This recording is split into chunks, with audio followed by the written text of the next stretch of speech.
Matanong kita sa araw na ito po, mga ka-friendship, no? Ano po ba ang mas mahalaga po sa inyo, no? The journey of earning money or the destination that it leads you to?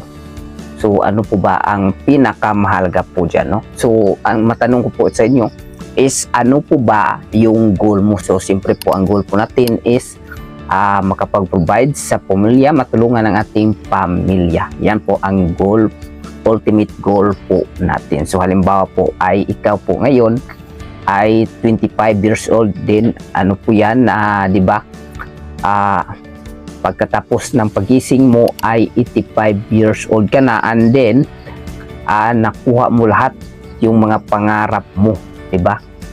So nakuha mo ang pangarap mo, and then ang ending po is marami ka ng bahay, marami ka ng pera, yan, okay na po